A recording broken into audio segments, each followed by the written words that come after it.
उद्योग, व्यापार और बाजार से जुड़ी हर खबर व्यापार समय पर।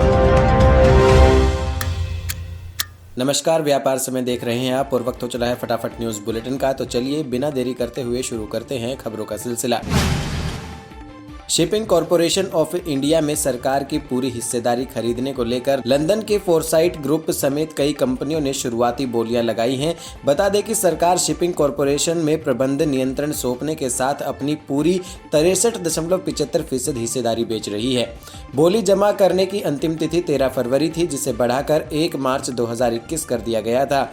निवेश और लोक संपत्ति प्रबंधन विभाग के सचिव तुहिन कांत पांडे ने कहा, shipping corporation of India limited के प्राइवेटाइजेशन के लिए कई रुचि पत्र मिले हैं। सौदा अब दूसरे चरण में जाएगा। पेट्रोल और डीजल की बढ़ती महंगाई से आम जनता को जल्दी राहत मिलेगी। अब सरकार पेट्रोल डीजल की कीमतें कम करने पर विचार कर रही है। सूत्रों के मुताबिक वित्त मंत्रालय पेट्रोल और डीजल पर एक्साइज ड्यूटी में कटौती करने पर विचार कर रहा है। पिछले 10 महीनों में कच्चे तेल की कीमत में दोगुनी बढ़ोतरी से भारत में पेट्रोल और डीजल की कीमतों में बेतहाशा वृद्धि हुई है। बता दें कि इससे पहले पेट्रोलियम मंत्री धर्मेंद्र प्रधान ने कहा था कि पेट्रोल डीजल के दाम मार्च अंत या अप्रैल तक कम हो सकते हैं। LIC जीवन Akshay scheme one time investment plan भविष्य में भी इनकम का जरिया बना रहे, इसके लिए लोग निवेश के विकल्पों की तलाश करते हैं।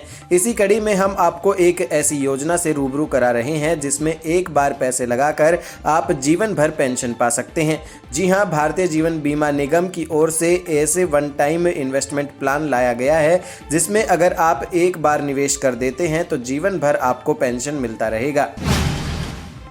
रेल मंत्रालय ने अपने catering business Indian railway catering and tourism corporation को सभी मौजूदा मोबाइल कैटरिंग कॉन्ट्रैक्ट्स को रद्द करने का निर्देश दिया है। रेल मंत्रालय ने एक रेगुलेटरी फाइलिंग में कहा, IRCTC को मोबाइल कैटरिंग के सारे कॉन्ट्रैक्ट कैंसिल करने को कहा है जो यात्रियों को बेस किचन में तैयार किया गया खाना उपलब्ध कराने से जुड़े हैं। मंत्रालय ने कहा कि निर्देश के प्रभाव का आंकलन किया जा रहा है।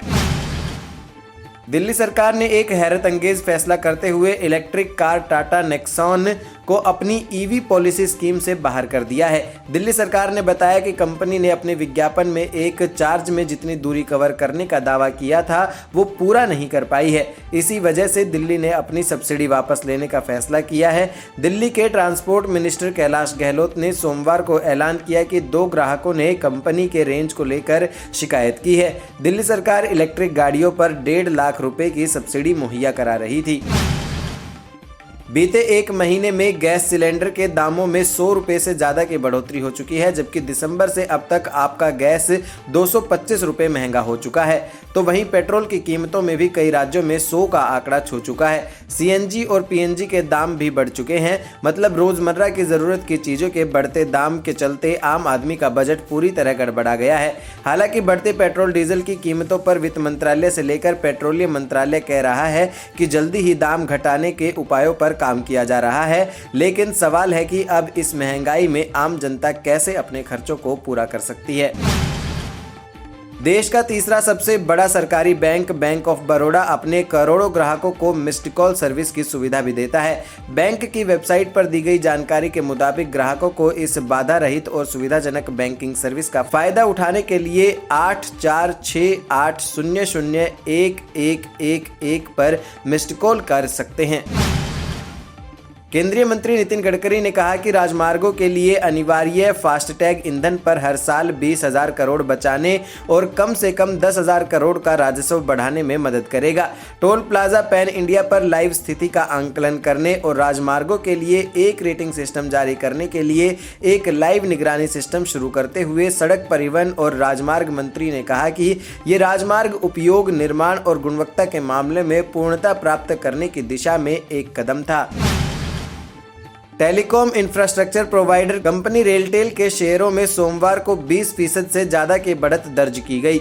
रेलटेल ने ऐलान किया था कि उसे रेल मंत्रालय से 105.82 करोड़ रुपए का ऑर्डर मिला है। इसके बाद से ही कंपनियों के शेयरों में बढ़त दर्ज की गई। सोमवार को रेलटेल के शेयरों में 19.97% की बढ़ोतरी हुई और इसकी कीमत बढ़कर 121.40 रुपए पर पहुंच गई। बीएसई में सोमवार को रेलटेल के 58.66 लाख शेयरों की खरीद बिक्री हुई। कंपनी की मार्केट कैपिटलाइजेशन बढ़कर 4,660 करोड़ रुपए पर पहुंच गई।